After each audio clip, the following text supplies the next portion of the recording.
आणि आता बातमी एकनाथ शिंदेंवरच्या टीकेची। एकनाथ शिंदेंवर सध्या आपत्ती ओढावली आहे असं सुषमा अंधारेंनी म्हणत त्यांना टोला लगावलाय। आपत्ती व्यवस्थापन समितीमध्ये मुख्यमंत्री देवेंद्र फडणवीस आणि उपमुख्यमंत्री अजित पवारांचा समावेश आहे, मात्र एकनाथ शिंदेंना त्यामध्ये स्थान नाहीये।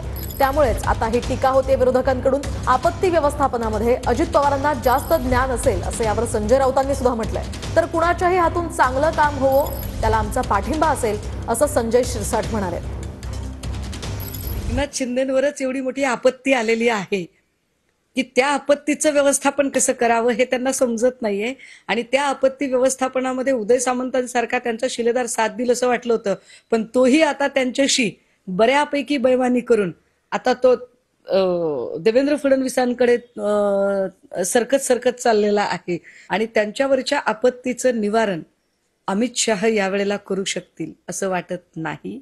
एकनाथ शिंदे आता सुद्धा उपमुख्यमंत्री पदावर आहेत, त्याला कारण अमित शहा आहे, अन्यथा त्यांना कदाचित उपमुख्यमंत्री पदावरही देवेंद्रजींनी घेणं मान्य केलं नसतं। आता असं आहे की तो शेवटी मुख्यमंत्र्यांचा अधिकार आहे। आपत्ती व्यवस्थापनामध्ये कदाचित अजित पवारांना जास्त ज्ञान असेल, कारण त्यांचे जे काका आहेत माननीय शरद पवार साहेब हे राष्ट्रीय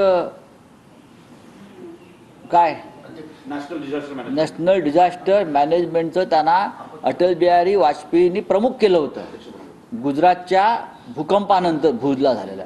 त्याच्यामुळे बहुतेक तो वारसा त्यांनी दिला असेल खाली देवेंद्र फडणवीसांनी। कसलं आश्चर्य, महाराष्ट्राचा मुख्यमंत्री राहिलेला माणूस आहे, त्याला सर्व गोष्टीची जाण आहे आणि त्या पद्धतीने त्याने कामही केलेले। इतरांना सुद्धा त्याच्यात सहभाग करून घेत असेल सरकार, तर त्याच्याबद्दल आम्हाला वाईट वाटण्याचं काहीच कारण नाही। चांगलं काम कोणाच्याही हातून हो, परंतु त्या चांगल्या कामाला आमचा पाठिंबा राहील।